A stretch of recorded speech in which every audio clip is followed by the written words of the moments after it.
મંગલમૂર્તિ મહાપ્રભુ શ્રી સહજાનંદ સુખરૂપ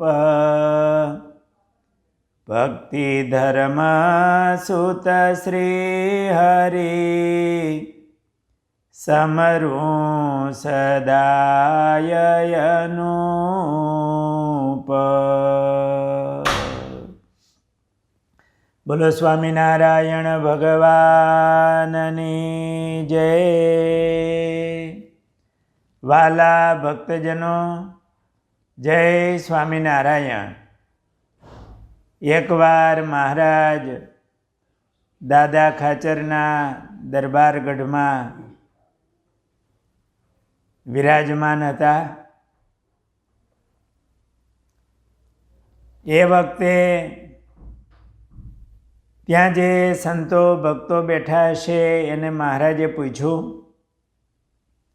કે આપણે દાદા ખાચરની તાજણ ઘોડીની વછેરી એને ચડાવ કરવી છે, તો સારો અસવાર કોણ હશે એને આમ રહેવાળ શીખવાડે? એટલે એ વખતે કોઈએ કીધું છે, મહારાજ એવા તો અલૈયા ખાચર અને નાજા જોગિયા છે, ત્યાં જે હોય એનું નામ દેવાય, બાકી તો જગતમાં તો ઘણા હોય.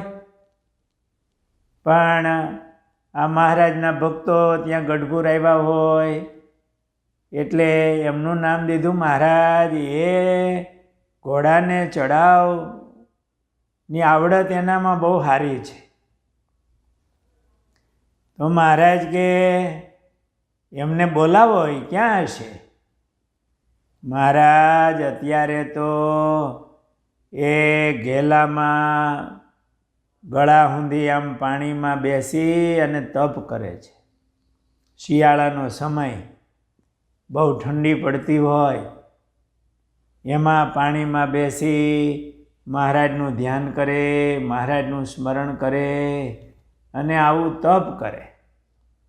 આપણે ટાઢે પાણીએ નાહવું હોય તો એ ગરમ પાણી ન હોય ને શિયાળો હોય તો રાહ જોવાય કે જરાક ગરમ પાણી હોય તો સારું. અને આ ટાઢે પાણીએ નદીમાં બેસીને શિયાળામાં નાહવાનું, એકદમ આમ ટાઢો પવન આવતો હોય, એ તપ કાંઈ હેલું નહીં. મહારાજને રાજી કરવા માટે આવું તપ કરતા હશે.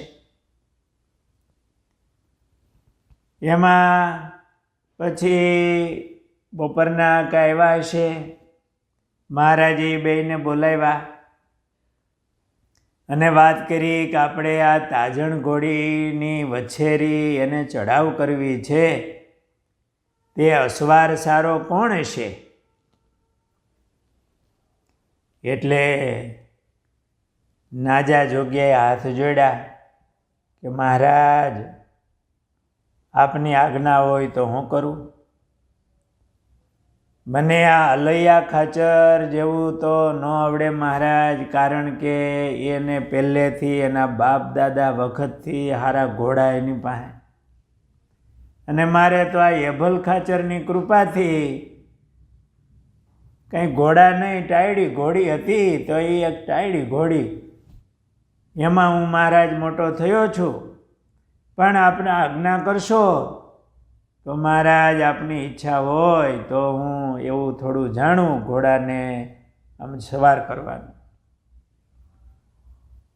મહારાજે એ વખતે આમ અલૈયા ખાચર સામે પણ જોયું હોય, નાજા જોગ્યા સામે જોયું, એટલે નાજા જોગ્યા હાથ જોડ્યા. ભલે મહારાજ. અલૈયા ખાચર એવું તપ કરતા હતા, એ ભક્ત એવા હતા, એણે તપ કરવાનું ચાલુ રાખ્યું. મનમાં એમ કે આ તપ કરી અને ભગવાનનું ધ્યાન કરી એ બરોબર ઓલા ઘોડા ખેલવવા. પણ નાજા જોગ્યા મહારાજની મરજી સમજી અને દાદા ખાચરના જે આ તાજણ ઘોડીનું વછેરું એને ચડાવ કરવાનું, એને રેવાળ કરવાનું શીખવવા માંડ્યા. એ જ્યારે વછેરી નાની હોય એની ટાઈમ થાય ચડાવ કરવાનો એટલે એને ચાલ શીખવાડવી પડે. હરખી આમ રેવાળ ચાલ શીખે ને તો અસવારના પેટનું પાણી પણ હલે નહીં. જેમ અત્યારના સમયમાં ગાડીઓ ઘણી હોય, પણ આપણે જૂની આ જીપ જેવી ગાડી હોય તો જરાક નાનો રોદો આવે તો એ ખડબડ ખડબડ કરતી જતી હોય, અને મર્સિડીઝ જેવી ગાડી હોય આમ રેવાળ જતી હોય, આમ હાલી જાય તો ખબર ન પડે, જાણે આમ પ્લેન એલું જતું હોય એવી લાગે. એમ જો સારી રીતે એને ચડાવ કરીને ચાલ શીખવાડી હોય સારા અસવારે, તો એ ઘોડી એવી તૈયાર થાય કે અસવારના પેટનું પાણી હલે નહીં, ગમે એટલી દોડાવે તોય. અને ઓલી શીખવાડેલી ન હોય તો આમ તડબડ તડબડ હાલતી હોય અને આખું અસવારનું શરીર એ બધું આમ હલાવે ને ઓલી રેવાળ હાલે. એની બહુ કિંમત હોય. તો આ નાજા જોગિયા એ વછેરીને ચડાવ કરવા માટે એની ચાલ વગેરે આમ શીખવાડે. એમાં મહારાજે રાજી થઈ અને નાજા જોગિયાને થાળની પ્રસાદી આપી. એ તમે બહુ સારી સેવા કરો છો, આ વછેરીને ચડાવ ચાલ શીખવાડો છો. અલૈયા ખાચર પણ બેઠા હતા. એને મનમાં થોડું એમ થયું, આ ભગવાનના ઘરમાં અંધારું, હું આ પાણીમાં બેહીને તપ કરું, આ ચામડું ઘોના ચામડા જેવું થઈ ગયું, ભગવાનનું ધ્યાન કરું, જપ કરું, અને એ ઘોડાને આમ ખેલવે, એમાં હું એને થાળની પ્રસાદી આપી અને મારી એટલી સાધના એની સામે જોયું નહીં, મને પ્રસાદી નહીં અને એને પ્રસાદી. આ ભગવાનના ઘરમાં અંધારું, એવું એમના અલૈયા ખાચરના મનમાં થયું. પણ અનુવૃત્તિ એ મોટી સેવા છે. ભગવાનની મરજી, જેને રાજી કરવા છે તો એની ઈચ્છા શું છે. પણ ઘણીવાર આવું મન ધાર્યું પકડાઈ જતું હોય. એ હેલું નથી, પાણીમાં બેહવું કંઈ હેલું થોડું છે. પણ જેને રાજી કરવા છે એની મરજી, તો એમાં રાજીપો થાય. અને એ દાદા ખાચરની વછેરી એટલે એ ઉપયોગમાં આવે, મહારાજના ઉપયોગમાં આવે, અને દાદા ખાચરના દરબારગઢમાં ભગવાનના ભક્ત દાદા ખાચર એની એક સેવા થાય. મહારાજે એમને પ્રસાદી આપી. અનુવૃત્તિ એને મોટી સેવા કીધી છે કે જે મરજી જાણીને કરે તો રાજીપો મળે. મનનું ધાર્યું કરે તો એમાં એટલો રાજીપો નહીં. ગુણાતીતાનંદ સ્વામીએ વાતોમાં પણ લખ્યું છે કે અનુવૃત્તિ એ જ મોટી સેવા છે. એકવાર ગુણાતીતાનંદ સ્વામી સંત મંડળ સાથે ઉપલેટાથી ભાયાવદર જતા હતા. તો વચ્ચે એક આહિર ભગતની વાડી આવી. આ ભાદરવો આહો મહિનાનું ટાણું છે, આસો મહિનાનું, કારતક મહિનાનું. એમાંય હરિભગતે સ્વામીને પ્રાર્થના કરી, સ્વામી આ રસ્તા કાંઠે જ મારી વાડી છે સ્વામી, તો થોડી વાર પધરામણી કરો.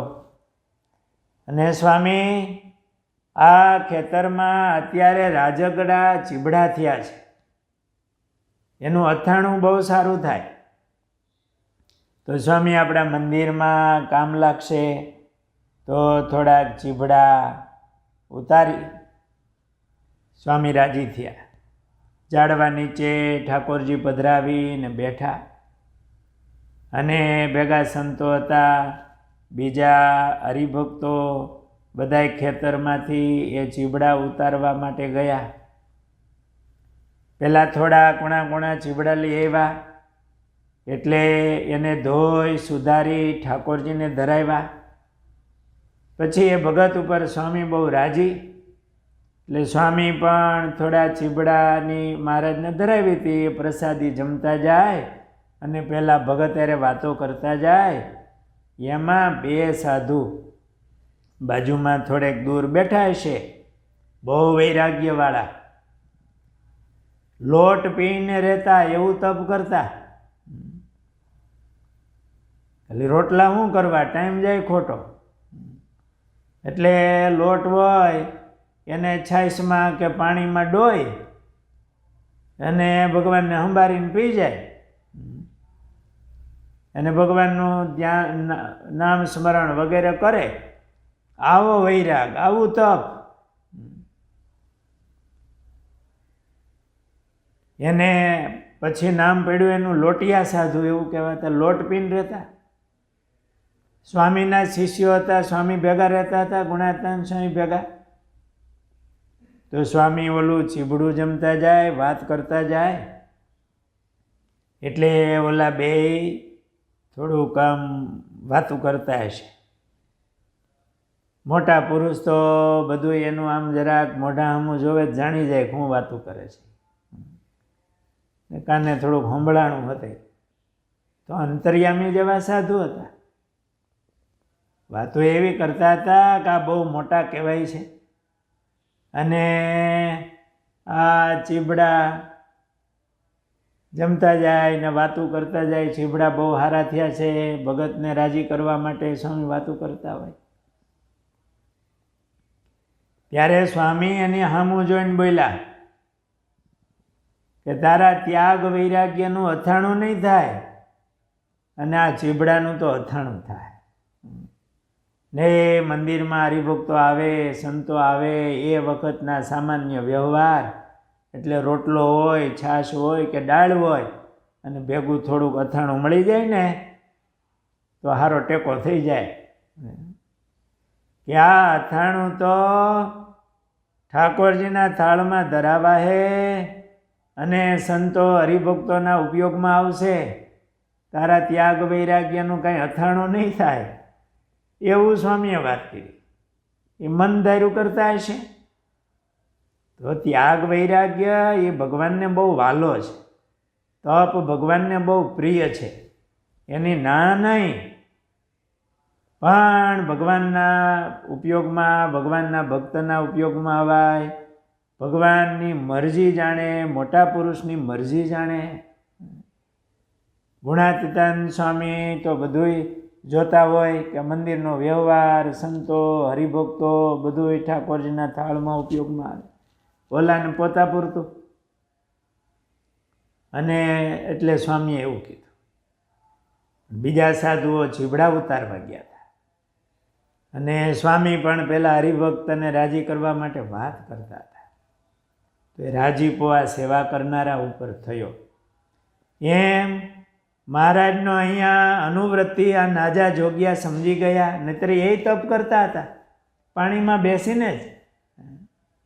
પણ મહારાજની મરજી જાણી તો એ આ તાજણ ઘોડીની વછેરી એને ચાલ શીખવવા માટે અને એને અસવાર કરવાની પ્રેક્ટિસ, ચાલવાની પ્રેક્ટિસ આપવાનું સેવા કરતા હતા. એટલે મહારાજે એમને રાજી થઈ અને થાળની પ્રસાદી આપી. એમની ઉપર રાજીપો થયો.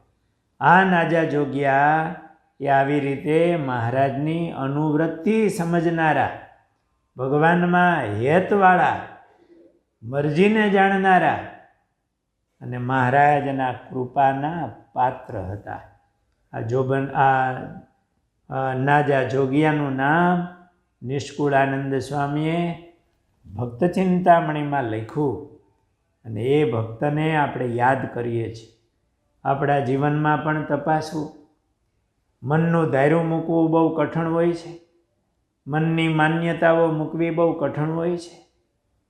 આવા ભક્તના જીવન સાંભળીને જો આપણા સ્વભાવને કે આપણું મનનું ધાર્યું મૂકતા થોડુંક શીખીએ તો ભગવાનના સાધુ એને રાજી થતા વાર ન લાગે. અને પરિવારમાં પણ માતા પિતા વડીલો હોય એની પાસે આપણે થોડુંક આપણું ધાર્યું છોડતા શીખી જાય તો પરિવારમાં પણ એકદમ સંપ ભાવના રહે, વડીલોનો રાજીપો થાય, આ લોકમાંય આપણો વ્યવહાર સારો રહે, સુખી થવાય. અત્યારે હવે કોઈ હવનું મનનું ધાર્યું કરવું એવો જ સ્વભાવ હોય એટલે સમાજમાં પણ ઘણા પ્રશ્નો છે. પણ આવા ઉત્તમ કોટીના ભક્તો એનું જીવન સાંભળીને આપણા મનનું ધાર્યું મૂકતા શીખીએ અને મોટાની મરજીને સમજતા શીખીએ તો ભગવાન અને મોટા સંત એનો રાજીપો એ તો આપણા જીવનું મોટું કામ કરી દે.